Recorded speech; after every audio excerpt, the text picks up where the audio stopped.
Ladies and gentlemen, welcome to the ET Stand, the Cronulla Sharks podcast, where we let our talking do the football. Here's another episode of Classic Cronulla Chronicles, our little spin-off where we go down memory lane and look at a classic match involving the team we're playing this week, at the venue we're playing preferably, and what a rich history we have. Round 9 of the 2024 season against the St George Illawarra Dragons. We'll throw back to 2011. The days where Asada was happening, and we didn't even know it for a few more years yet, but we'll talk about that later, off the back of a poor start to play the reigning premiers at a rainy Shark Park, and what a match it was. David, do you have any memories of 2011? It was the early days. Wasn't the best season for us, 2011 and those sort of seasons around then. I certainly remember the season before not being so good, and I obviously rewatched this match. I remembered a couple of moments, which we will go through. One moment I distinctly remember, which goes against everything I always talk about, which is a distinct Boulderman theme. But other than that, and I know that I was definitely there because I'm actually on camera at the end in the CSSC section. So I know that I was definitely there for this one. But yeah, isn't it just fun looking back at the old players?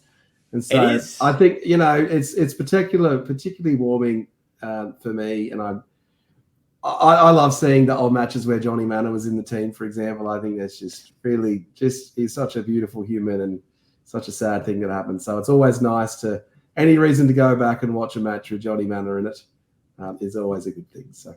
You're right. It is. I mean, that was a tragedy and still is. But to see how he played, especially in this match where he really aimed up, was awesome. And he's a good footballer, dude. He was.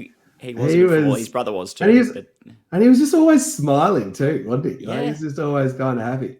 And so that's the funny of the tangents of this kind of segment is we just don't know what we're going to end up talking about on this version. So no, we'll take a few. Very pleased. Oh, that's right. I'm controlling the slide, so it's me that's We'll take a few arcs, but looking at it, you saw yourself in the coverage, I suppose, come full time. I know I was definitely there.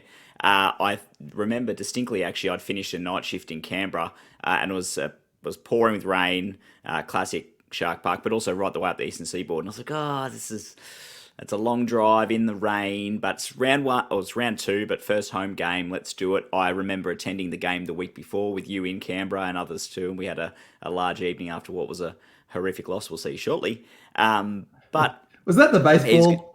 It was indeed. So it was a Canberra long weekend. So they get a public holiday in March. So Canberra was out in force and partying on the Sunday night after they put 40 on the Sharks. We'll look at the previous results shortly. We might as well throw a slide. But yeah, so this one we're looking at Sharks versus Dragons, but we're looking at the back in time, the 2011 season. We will talk about the CSSC too, because you hear them throughout. It was not quite peak CSSC, but still was pretty high up in their, I suppose, heyday of where they were, very audible at the ground and on the coverage.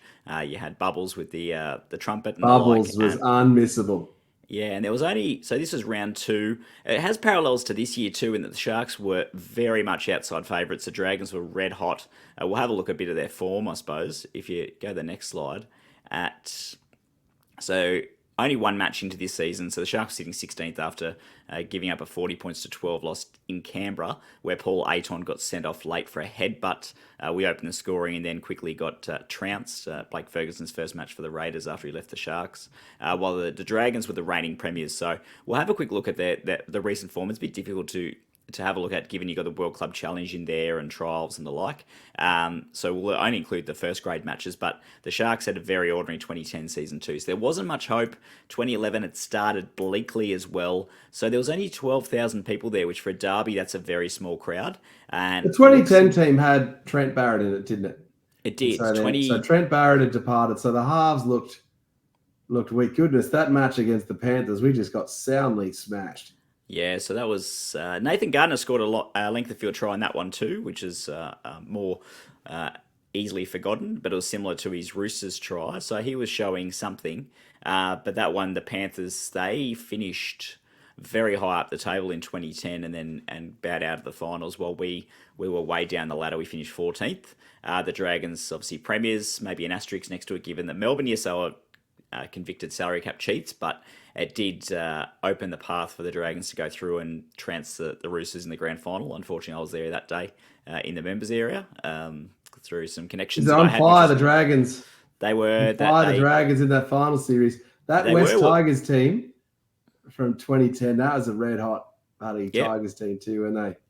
You probably argue that was Benji at his peak, actually, because yes, they won the grand final in 2005, but Benji and Farah, they were right up there. I think they finished top 4, and they only lost to a Jamie Soward field goal with less than a minute to go at a packed ANZ. I think there was 70,000 people there. So, real thriller prelim final. It could have been very different if the Tigers got up there, but the Dragons obviously went through and won the grand final after the Roosters in 2009 got the spoon. Todd Carney came in and took them from, I think it was bottom half of the 8th through all the way through to the grand final, including in week 1 of the finals where they had that 100-minute plus classic against the Tigers, where Braithen has to kicked a field goal to send it to Golden Point, and then I think it was Kenny Dow getting an intercept to run length of field and win. So that was as a non-fan of either those two teams, that was a great match for them. Well, that kind of knocked the Tigers around, that match, didn't it? It did. And for them to win week 2 and then take it to the Dragons all the way through to prelim after copying what they did in week 1. The Tigers were a bit injured in that match versus the Dragons too, if I recall correctly. They were. They had a young guy called Andrew Fafita who was carving up as well. And I do recall watching, I think it was on Fox or KO, it popped up one of those older games. I think it was the game, Tigers versus Roosters, and Fafita was showing the form as a 18 or 19-year-old that he eventually showed for us then. So, but yeah, the Dragons, you're right, red hot team. Had a solid win first round against the Titans. They'd pretty much everyone from the previous year except for a notable signing that we made, which was Jeremy Smith.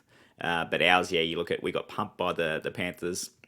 The Titans we beat at home, which was a good kind of end to Shark Park for Luke Cavell. That was the famous game where he got the intercept and ducked and weaved and ran 50 to 60 metres to score down the left in front of the ET stand at the northern end. Matt Rogers actually was playing for the Titans that day, and it was his final match at Shark Park after he retired at the end of the 2010 season. Came back for one match in 2011 on I suppose a bit parts contract there and got a broken foot, unfortunately. But the week before, we travelled to Melbourne and got pumped by the pointsless premiership stripped Storm team that were playing very much with their salary cap affected on the side. weekend of the Tide election. It was indeed the weekend of the Tide election in 2010. So interesting form going into it. As we see, form means nothing when it comes to derby. So we'll have a look at the team lists, and we'll get the Sharks team first off. We'll have a look. There's a notable number 17 in there. So number 1, Nathan Gardner. The wingers, Matthew Wright and John Williams, who'd been signed from the Cowboys end of the season before. Number 17, Ben Pomeroy replaced Dean Collis, a late omission in the centres, with Colin Best, who'd also returned to the team after coming from the Dragons. The halves, Albert Kelly and Wade Graham. Sorry, Colin Best had played for the Dragons, then the Raiders, then us, I believe. The front row, Cade Snowden, John Morris. Did he go away for a little bit? He may, he played the Souths, Raiders, Europe. He played in England, so a few in there. We had a great chant for Colin Best at the time. We did. We can chat about that in a sec. But the front row, Cade Snowden, John Morris, Luke Douglas. The back row, the brand new signing, Jeremy Smith, straight from the premiership winning Dragons. Anthony Tupou, Captain Paul Gallen. And the bench, Josh Cordova, Broderick Wright, Stuart Flanagan, John Manor, who we chatted about before, the late great John Manor, the coach Shane Flanagan. While the Dragons team, number 1 Darius Boyd, the wingers, it's a red hot side. Brett Morris, Jason Nottingale, premiership winning and representative centres in Mark Gasnier and Matt Cooper. The halves, Jamie Soward, Ben Hornby, the captain. The front row, Dan Hunt, Nathan Feen, Michael Wayman. The back row, ex-Shark Bo Scott, Ben Craig, future Shark Matt Pryor, and a bench full of past and future Sharks with the omission of Trent Merrin there. So we had Michael Greenfield, John Green, and Kyle Stanley, the coach Wayne Bennett. So quite a few players that had jumped between the clubs over that period. Interesting enough, with you quick look through Colin Best played. So, mate, the Dragons team, it doesn't look like that. Some of those perfect premiership winning teams, like no, you're right. You look at the Newcastle Knights team from '97 and 2000. It's just like star-studded backline and good forward everywhere. You look at the Manly team or the Broncos or the Raiders or the Panthers now. That team, you look at. Against our 2016 team, I actually don't. I think maybe I'm biased here, but I think our 2016 team is a lot Our more 2016 is a lot. Yeah, there's a lot more. Like there's just some weak. Like Soward was never great. Ben Hornby was a utility player. But you look at, I serviceable. suppose, Gasnier and Cooper both played New South Wales, Australia. Their forward pack was strong. I'd say that Scott's from the freaking team. Yeah, I know. He performed for them at times, but I always thought that the Dragons were overrated. But they were top four from 05 through to 2012-ish. So they obviously had a fair period there. This one, I actually probably think that their 2010 Premiership team they weren't as strong as previous years when they choked against the Tigers in 2005. That are probably a better team, I think, but. I always thought they were overrated, but then having a look at it again now with 10, 12 years on, I was like, yeah, you know what, they've got some class there. Darius Boyd's obviously a fullback that they brought in who was Darius. Chris Kelly's one of Chris Kelly's favourites is Darius. Yeah, representative player from the Broncos, Wayne Bennett's son. But we're not here to talk about the Dragons, though. We'll have a look I was going to say that. Bugger the Dragons. Let's just look at this. Sharks side. How good are the Sharks? Well, you look at those halves, right? So Albert Kelly and Wade Graham. So Wade Graham was signed from Penrith in the off-season. It was a big move, actually, for him. The Panthers, having heard him interviewed recently, the Panthers couldn't keep him. He was a young schoolboy superstar, had played halfback and 5'8" all the way through his juniors, was a big frame. Oh, that's right, because... So he was signed as a halfback. Because he played against us in the match where we got pumped by the Panthers. I went to that one. He played against us because he played that final series, didn't he? And he was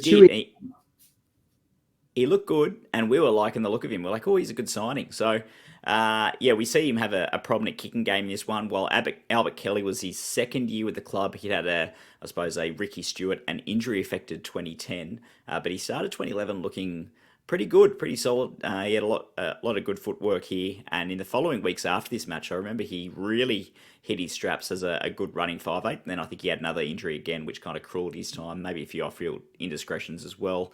How good is that forward pack? The forward pack, it's too good. The starting forward pack's great. So you start to see this is Shane Flanagan's first full year as coach. He replaced Ricky Stewart midway through the 2010 season. So that starting forward pack was looking really good. You obviously got Snowden and Douglas, who only weeks after this would both announce that they were departing the team to Newcastle. It did rip the heart out of us, didn't it? It did. And it knocked us around. It did. I suppose you can say that it paved the way in the following years for us, or the following year for us to sign. Was it Chris Heinington? Oh, so we signed him. Bryce Gibbs and Andrew Fafita. So it opened the door to that. But you look at that bench too. John Manor, we spoke about very highly on the bench. But you look at Broderick Wright and Josh Cordoba. Serviceable journey. I struggled to remember what they looked like when I was rewatching this game. I was like, oh yeah, that's right. It's Broderick Funnily Wright. enough, I was harsh on Broderick Wright, but he had a really good run just before our third try where he made about 20 metres and bust through a few tackles from some of their main starting forward pack. So, why was Pomeroy on the bench in this one? So Dean Collis was someone we signed from the Tigers, who was, I suppose, more highly touted than Pomeroy, and they were moving him to the forward pack. Collis was a later mission, and Pomeroy was put in. And as we'll see, if we go to the next slide and I start to do a bit of a summary of the match, I just want to talk about the Pom. Well, he's how good is it just to see the Pom, isn't it? He's a talking point. And if you look at it, it's a weak back five. Like if you compare that back five to our now back five, goodness. Yeah, you look at what none you're of them getting. Would get close. No, I mean Nathan Gardner early on we had high hopes for, and obviously he was good with the ball, but he was very small. He was prone. Like none of that back line makes our team now, do they? No. We signed John Williams from the Cowboys, goal kicker, solid. He was probably our best player when we played them in Townsville the year before, when he dropped about 5 bombs for the Cowboys. So that he was solid in this match, but you're right, never set in the world on fire. Matthew Wright too went on and played in the Cowboys Premiership winning team in 2015, but was always serviceable, but nothing spectacular. Colin Best was well past his best, I suppose. Pun not intended there, but was getting towards the end of his career with Fonzie. You'd say Snowden, Douglas Smith, Tupou and Gallen all make the Sharks. Now? Yeah. Yeah, you're Tupou right. and Smith push out Teague Wilton, or they don't push out Nickera, but they push Even out Dean Wade, Wilton. even Wade Graham at 5'8". I know we're talking about Atkinson here, but having Wade Graham at that age next to Nico, Oh yeah, would be Wade Graham interesting. next to Nico would have been pretty good. Would be All right, interesting. sorry, I interrupted too much, Williams. That's This okay. is your show. No, it's How good. good. I love being on this. This show is so good. So I hope everyone listening. Hypotheticals. And I never get to be the expert. So it's good. Well, it's good. Just I haven't recorded one of these in 6 weeks since being away, so I smashed a whole stack out in a row, and this one is like, okay, when I was recording the previous ones, I was like, oh, we could be 1-5 or 1-6, but obviously what are we sitting one loss so far? Top. So so this changed the paradigm, but we'll go to the actual match itself. Your mate Ben Pomeroy, right at the get-go, so if you go through, obviously he scores the first try, but before that, in the 3rd minute, we put it downfield, and he suplexes Darius Boyd in, I think, the first tackle or second tackle of the set, then rushes in, puts pressure on Matt Cooper, who drops it, then off the ball, Ben Hornboy picks up the ball, just minding his own business. The whistle went 5 minutes ago, and Pomeroy suplexes Ben Hornby as well, so he's done 2 in about 10 seconds. It's like Welcome to Suplex City. He's lucky. He's lucky he didn't get penalised at a crucial point of the match. Put some pressure on. But I'll go back slightly further. So, okay, we've been. Are you going to talk about the kickoff? Yeah, well, that's what I'm saying. So, you get pumped 40-12 in the first week against Canberra. Everyone's fired up. It's Derby week. There's a southerly, right? So the Sharks have obviously lost the toss. Dragons are running into the wind in the first half. They're running with the wind in the second half. So John Williams, first match at Shark Park, he's kicking off. Everyone knows that the wind blows from the southeast at Shark Park. Which way do you think that John Williams kicks it? With the southeasterly behind him, and Jamie Sauer just puts his foot in touch and takes it over the sideline, and the commentators are just losing their mind. It was clever by Sauer, but still, it's like, don't give him the opportunity. That could have been, if the Dragons scored in the first set, which they almost did, they should have actually got a repeat set, because they put a bomb up and Matthew Wright knocked on, but the referee thought that it was the Dragons tap back, so we're lucky.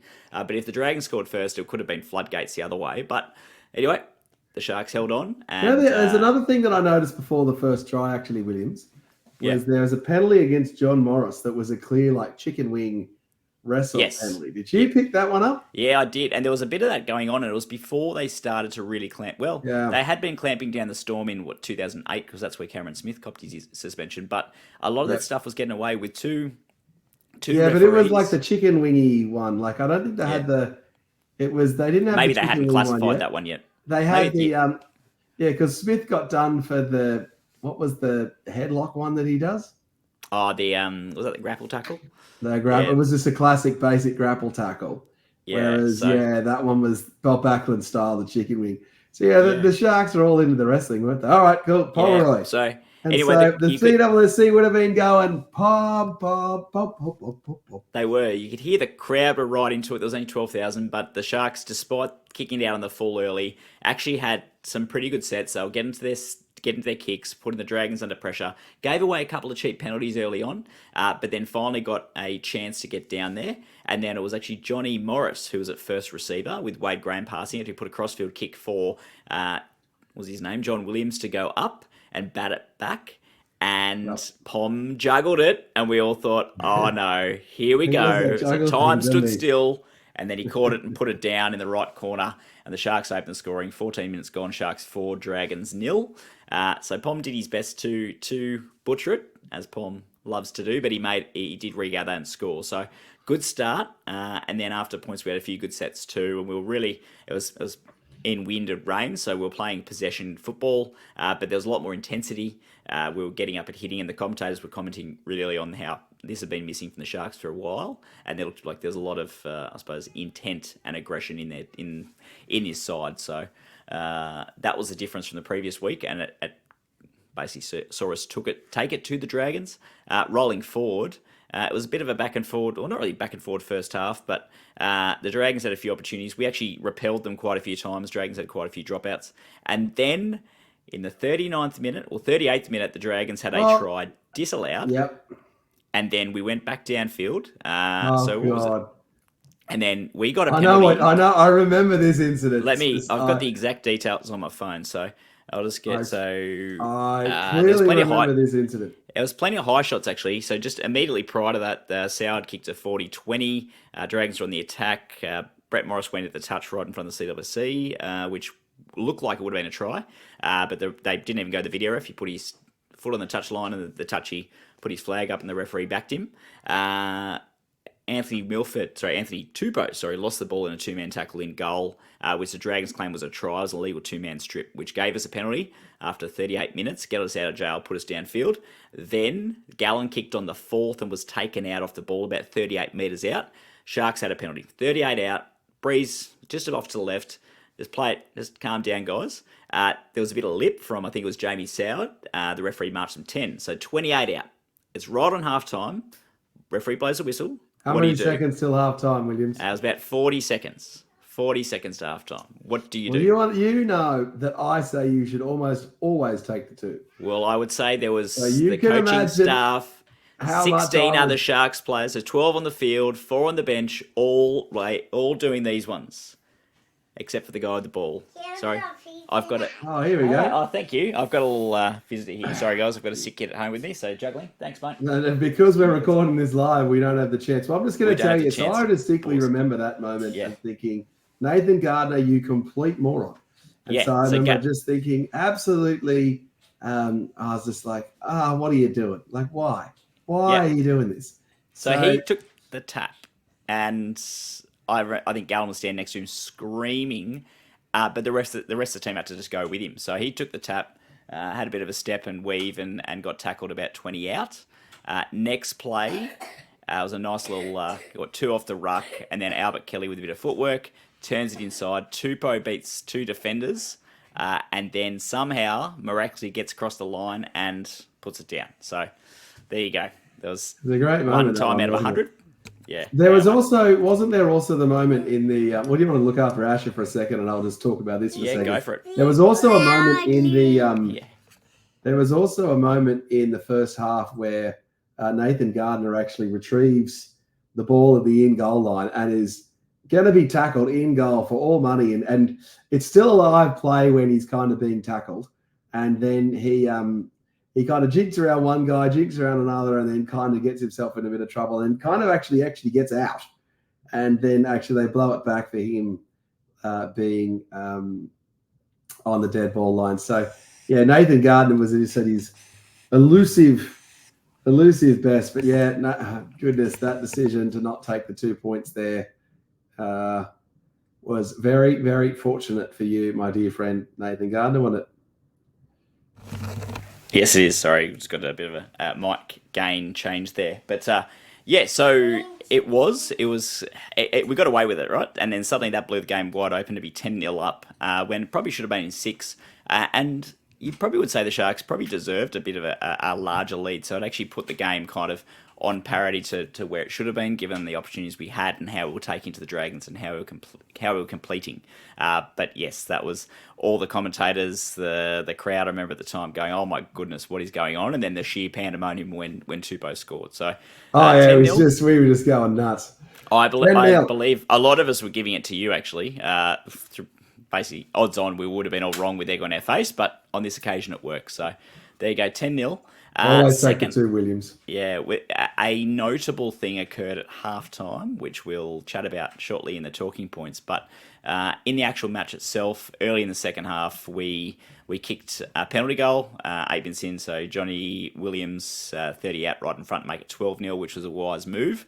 And then next set after points, a huge moment occurred. So third try, Pom, after Wade Graham, who I'll comment on his kicking game. We always gave him a fair bit of, grief with regards to how often he'd kick it dead, how often he'd kick it out in the full. Left-footed kicker, I noticed on 2 occasions in this match, he kicked it with his right foot. They were pressuring his left, and he turned and put effective kicks in with his right. So I never knew you could do that. Obviously, Cherry Evans is well known for being able to kick off both feet, but there's not many league players that can. That's an impressive skill to have. And also our strategy, pre-7 tackle set, rule for the 20-metre restart, we were kicking it dead a lot. The in-goal, the water there was making the ball sit up, which was good, but we kicked it dead quite a few times. Yeah, 1 second. 1 second, mate. Sorry, mate. So, anyway. He's just excited. That's just excited about the third try for Pomeroy.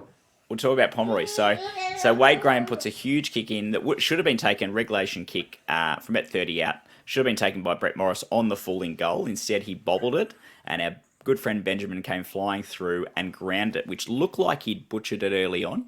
And the commentators That's right, he did too. The commentators weren't happy. There was He the side on it. That shouldn't have been a try. It should have been a try, but Super Slow-Mo or the rest of these days said that basically he did not have separation. I'd argue he didn't have control of the ball, but live, you'd say no try. It's one of those ones you slow it down. Looks like, oh, maybe he did. He had downward pressure, but didn't have control. But they gave benefit of that try. That made it 16-0, and that was the all-important third try, which put the game almost beyond doubt. There was a couple of late scares. How often does the third try? We'd have to. I'm telling you, it so frequently comes up. Telling you, it works 100% of the time, 75% of the time. It didn't work it didn't work recently in the grand final in 2016 or the prelim final, but it does work at times. So those matches, I'll give you that. So maybe it works in regular season. All right, so the Sharks get the third try. They're 16-0 up. We're sitting comfortable. I believe the expression we would use at this point is we're singing the song now, right? Is that right, Williams? Is that what we're doing? Well, I never say that. I never subscribe to that, but I know you're a big fan, as I'm losing my camera too. So 16-0, what happens next? So what happens next is we kept playing, but the Dragons, I suppose they had a weight of possession. They were going to get there eventually, and they did through Jason Nightingale with about 12 minutes to go scoring in the corner.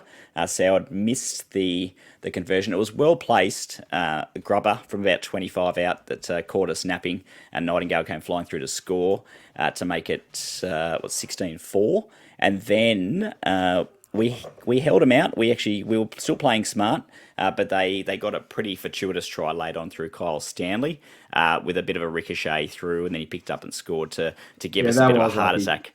So 16-10, it was about 40 seconds to go. Soward took the conversion quickly. And then from the kickoff, they took 2 hit-ups and then swung it wide.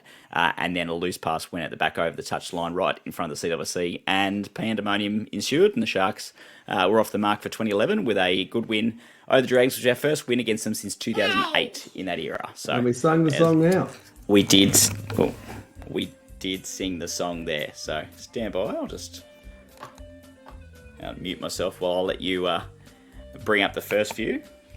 Oh, that's right. All right. So, yeah, the noticeable moments from the match as well. The 2-try effort from off the bench and into the starting lineup. Pom was just the cult enigmatic figure with the CWSC. And I just remember, what was it? A notable Sharks fan by the name of Mick Roach came up with the pom chant. And so I just absolutely love the Pom. He gets it. He copped a bit of a hard time, the Pom, in his days with the Sharkies, but he was just one of those. You just loved it when he scored, and then when he just blew it and dropped the chicken going through the chicken shop that time, and it's like, oh goodness. So that was the story of the Pom. And then the next notable moment as I move through these is the jersey. So I remember my name being on this jersey.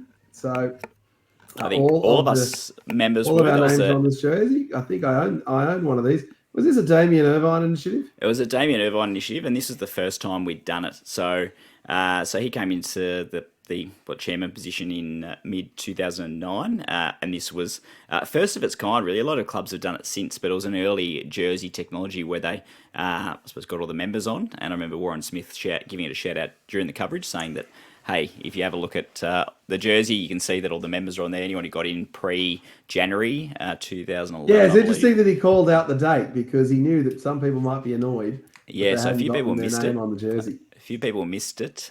So anyway, that got everyone on. In following years, we've had, and I got one from the 2020 season where it had every Sharks player who played first grade on there, which I think was a pretty good initiative. That was pretty cool. So, I remember Franco and I were talking about putting Optimus Prime Boulderman as the membership name on there just for a bit. Did you sneak it in? Where was it? Oh, I don't think we didn't. We lost our nerve.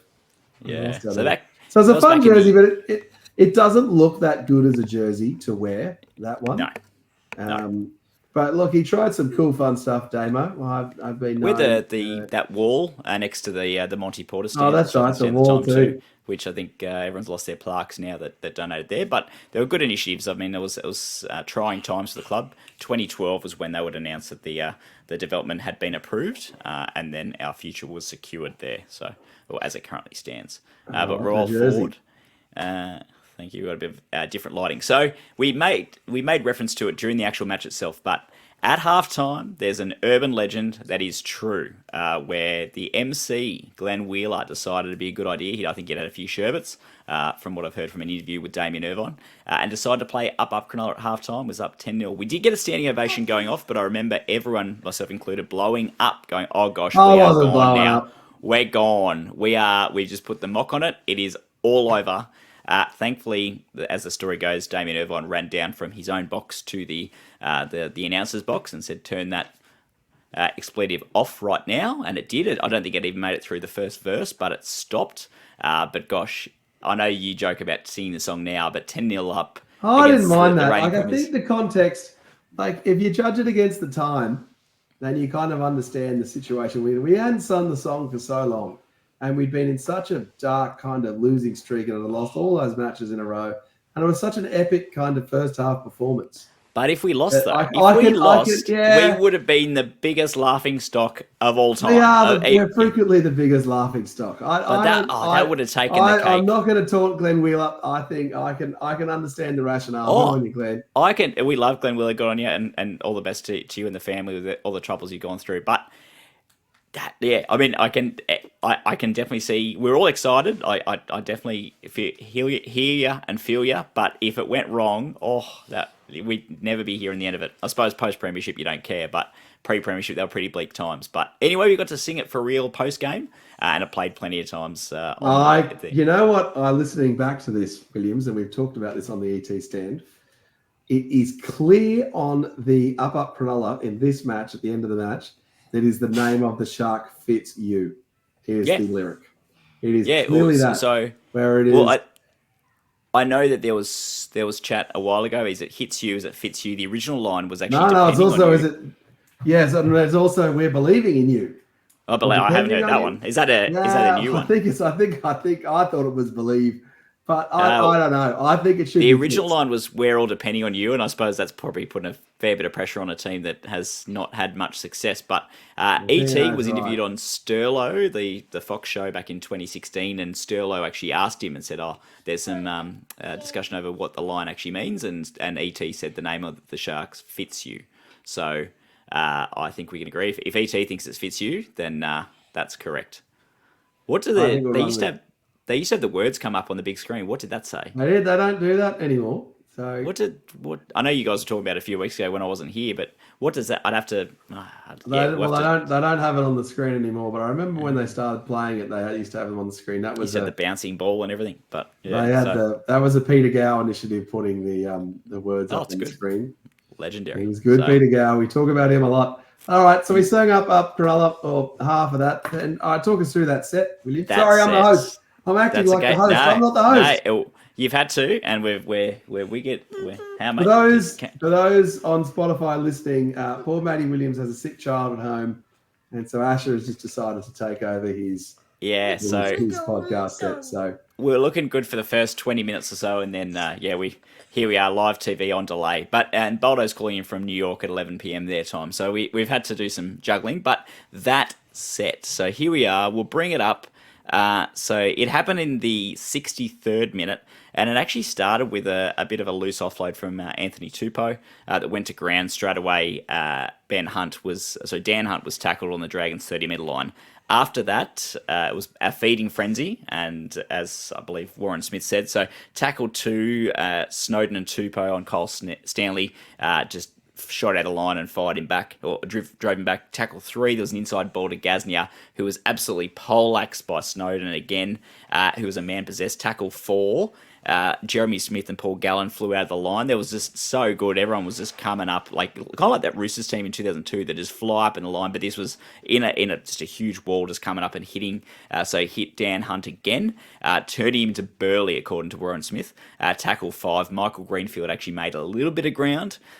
He was met by Tupou and Gallen. So that allowed them to make 17 metres in that set, but the first 4 tackles, they only made about 8 metres. So I remember being at the ground, it felt like they made no ground at all. And then Saud put a very hurried kick in, and we started that set basically on our 40. So it's something that I remember distinctly. It gets a lot of coverage. I know on Sharkcast they play the little sting with the audio from it. It is great. It's just, you look at the Premiership, the reigning premiers, Premiership winning side that are just getting pumped, smashed, can't go anywhere. They're running one out and just being met by a wall of possessed Sharks from that great forward pack we were talking about.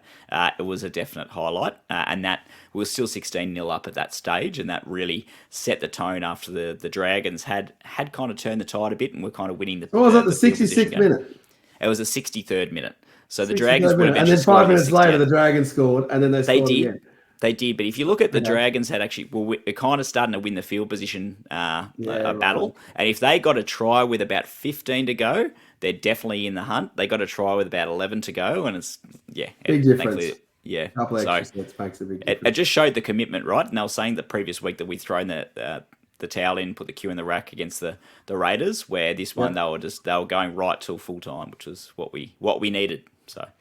Yeah. Do you remember that from the ground? I remember it was kind of in line with where we were sitting. So yeah, I remember being a bit pumped up and asking, I'm like, come on. All right. As always. And then the 2011 side. So we're talking about it before. I was going to talk about the Dragons side, but no, it's not Dragons cast. Yeah, we've chatted about them. But that 2011 side, we obviously had Nathan Gardner at the back, which we weren't going to win a premiership with him, but he still had some great highlights. Prone to a couple of brain farts, but what he did do in this game really well was at the end of the Dragons' third set of the match, after they'd had that initial set on our line, they put a kick downfield. Matthew Wright in the wet tried to trap it with his foot, and it almost ricocheted into Gardner, which would have been an offside penalty, which would have given the Dragons another set inside our 20, inside the first 3 minutes. And Gardner did some awesome kind of acrobatics to avoid the to avoid the ball. I noticed that one too. That was terrific at the time. He had some smarts about him. Yeah, but I do just think it's a shame that he didn't get to play a little bit more, and he kind of we saw he fell out of favour, and just he's still part of the squad in 2014 and 2015, I think. So he's not far off 2016. He was part of he didn't play first grade, but he was part of the team for a long time. He was our great attacking hope during that period. I remember he did an ankle injury later in the 2011 season. It really crueled our chances. He got the legendary try against the Roosters. Yeah, in 2010. So it was good. That forward pack was great. Wade Graham was starting I suppose he started with it as a halfback and a pants on. Hang on, mate. Oh, looks like we've had a toilet stop. Looks like someone needs to put their pants on. Well, look, Todd Carney hasn't turned up at the Sharks yet, Asher. We're not talking about that yet. So, the 2011 hand side. But, I just looking at that team, you're just kind of thinking that the forward pack is just a little bit over-invested into with Jeremy Smith and Gallen and Tupou. And I know we were paying Tupou a whole bunch of different, lots of bucks. And it did cost us a bit of money to retain Snowden and Douglas. And I think we were hoping at the time, I remember Bundy of the CWSC ilk saying that they would be the bookends for the Australian national side. And they never really reached those heights. And both of them switched clubs. Yeah. And then never really kicked on after the Sharks either. They definitely went backwards. If they stayed with us, it would have been interesting. So Kate Snowden did represent New South Wales and Australia for us in 2011, both off the bench. Did he actually make it? So Douglas didn't know, did he? Like Luke Douglas did not know, but Kate Snowden did. But I felt he didn't deserve that. I can't remember thinking he was a bit lucky to make that. But okay. Maybe you look at. I mean, we had Gallen and Smith, which were two stands who were definitely national rep. Well, Tupou was a national player as well. Yeah, he was when we signed him at the end of 2008. So, you're looking at it going, maybe he got a bit of the gloss off those guys, but Snowden was very good. He was still young then. He had, I think, a bad neck injury when he was at the Knights, which kind of ruined the rest of his career, unfortunately. But if it happened with us, it would have had the same impact. But Luke Douglas as well. I don't think he ever would have made the rep honours, but was still very, very solid. They moved on, and we as we said before, picked up Bryce durable Luke Douglas. Wouldn't be a segment on the ET stand without Franco mentioning that Luke Douglas amount of games in a row. Matches, all those games. Yeah, you're right. You are right. And we got Andrew Fafita, I suppose, after they departed too. So, the rest is history there. But that 2011 side wasn't. Fafita. for Yeah. those guys. Yeah, true. For the 2011 side, we weren't going to make the finals. We can throw forward now, I suppose, and see how the rest of that season went. We won 7 matches all year. Well, there's the scorecard. So Pomeroy with the 2 tries, Tupou with the other one, and Williams kicking 2 from 4, and the Dragons finishing with 10 points. But we finished 13th that year, 7 wins, 17 losses, which was thereabouts. We jagged a few good wins throughout the year, but we also had plenty of poor losses. We did back up the following week with a huge win at Penrith. Where we put 40 on them and looked all right for a little while. And then I think we had an Albert Kelly injury and a Nathan Gardner injury that kind of cooled our attack. And then the rest of the season kind of fell away. Later in 2011, though, we did have Chad Townsend make his debut, and we beat the Bulldogs at Homebush. Paul Gallen, I think, did make mention They that. started playing Chad Townsend with Wade Graham in the. They did. They had Townsend and Graham in the halves while Albert Kelly was injured. And then Albert Kelly never made it back in the team, did he? No, so I think he did depart at the end of that year. Paul Gallen was talking. I remember he was getting a lot of stick because he was ruling himself out of Sharks matches. I remember we beat the Bulldogs and we were still a mathematical chance at the 8. So he did play between Origin matches there, but there very much his focus was on winning an Origin season for New South Wales, which did not occur until 2014. And this is also the time where Gallen was really copping the stick for hogging the ball and running it too much. And everyone really got frustrated. But he was. I think we did have injuries too. Like Jeremy Smith had injuries that year as well. So Gallen was trying to do it all himself, and I don't blame him. Jeremy Smith a good signing? I think so. I think he did. I think when he played 3 seasons for us, then moved on to Newcastle. I think he did what he needed to. At the time that we signed him, yes, we paid overs, but he had a lot of starch to that pack where. Which allowed us, I suppose, in 2012 and 2013 to make the finals. He was in the 2013 team, wasn't he?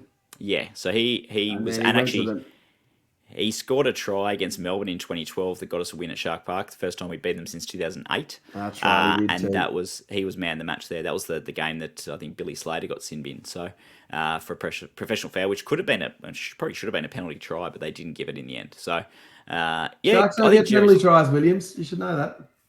We did get one against the Tigers back in 2007, I think. But yeah, how the hell do you know that?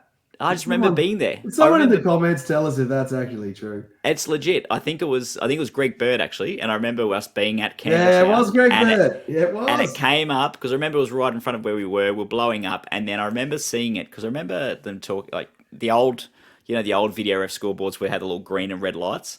It wouldn't tell you if it was a penalty try, but I remember the graphic coming up saying penalty try, and I'm like, wow. I was waiting for it just to say try, but it said penalty try. So that's right. There you go. But yeah, the old lights things. Yeah, and then the Dragons, they just fell away. So that 2011 season, that was the Manly versus the Warriors grand final with what was it, Sean Johnson and James Maloney versus Cherry Evans.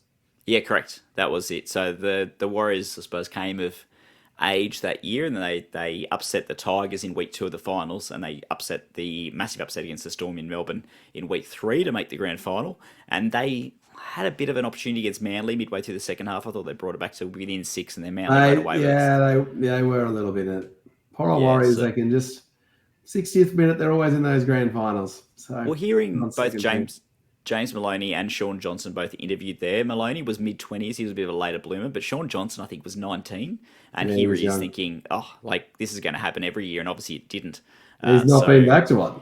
No, he hasn't. So, and that was, I think, his first full season as a first grader. So, the Warriors and Manly were the 2 form teams that year. The Dragons fell away, which was a good thing. They started to, I suppose, they stayed thereabouts in the finals for a while before that team really fell apart. When did, I think, what's his name? Wayne Bennett departed at the end of 2012. So, and then went to the Knights. So, yeah, interesting times. It was a good win though. I remember being a big night at the Leagues Club when you could go there after the game. After that, so yeah, fun times.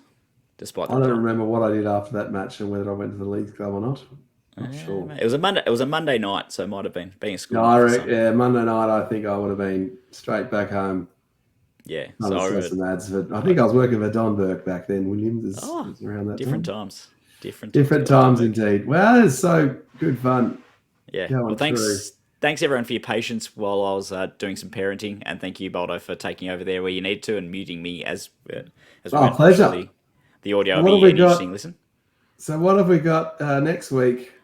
So do we play the Storm? I think We play the Storm next week. So Ooh, there's a rich history of matches in Melbourne against the Storm. Let me just have a look. So I know which one I would pick. If I was doing the Storm one with you, I would pick the 2017 in the wet post after the grand final. 9-2. 9-2. That's a good one. The following year, 2018 in Melbourne was good too. We've had a few good wins in Melbourne of late. So, but I think that one, especially, I think what was nil. Maybe we'll put that one out we'll put that one in the comments and ask someone, hey, which match would you like us to review? I put my vote in for the 9-2. If I have to do that one, yeah. We can also do the Ben Ross getting hit in the head one. Was also famous. Yeah. We obviously won't do the Billy Slater debut match. 2008. Oh, that was at Shark Park anyway, so we won't cover that one. But there was the double send off in 2008, which was a good one. There was a few good games in 04 and 05. We had some solid wins down there. One of them was, I think, 30 points to 10 when we actually had Paul Gallen at 5'8". And we had some good wins early in the piece too. We know which one we're not going to review. You know what we're going to do? This is actually, you're going to hear it right now. We're not going to review. We will do Classic Cronulla Chronicles with on losses. The match that you know that we're not allowed to talk about when we make another one of those matches. Oh, for sure. We're not going to do Classic Cronulla Chronicle until then. I'm not touching, and actually maybe we'll see if and when we make the finals next. I'm not touching Classic Finals. I'm not touching Classic Grand Finals. That may be an off-season spin-off series, but I'd very much Amanda not wanting to put mocks on things, and that's why I was a bit uncomfortable last night with everyone talking about how good we're going, how perfect. I'm like, we're April, right? We're not Dragons, or we're May today, but we don't want to be May Premiers. No, we're just carrying on because we're clearly not perfect. But anyway, I'll do quick plugs on other ET stand stuff, and then you can wrap us up, Williams. So how does that sound? So we will have out with another Classic Cronulla Chronicles on a Melbourne Storm match this time next week. Join us for the debrief. Franco will be hosting that one at 8 p.m. Eastern Time after the Matty John show when the Sharks go back top of the table. And other than that, on the YouTube channel, you'll be able to see the shorts videos from the latest ET stand videos. So go check those out if you haven't seen any of those. And thank you again, everyone, for your support. Hit that like and subscribe button if you've made it this long. You're probably either my parents or Williams's wife or someone if you've made it that long. But thank you, everyone, for listening. Williams, this is a terrific segment. I'm so pleased that this is working out. This is great. Thanks, mate. It's been fun. Good to, despite the time difference, make it happen. So thanks, everyone. Hope you enjoy it too. And go Sharks. For over 50 years, people have come to see the Sharks play. Talent, skill, speed, intelligence, elite-level athleticism. That's not these guys. Biased, one-eyed, opinionated, more often wrong than right. They make up for their complete lack of talent with pure dribble, gibberish, and enthusiasm. This is the ET Stand Podcast.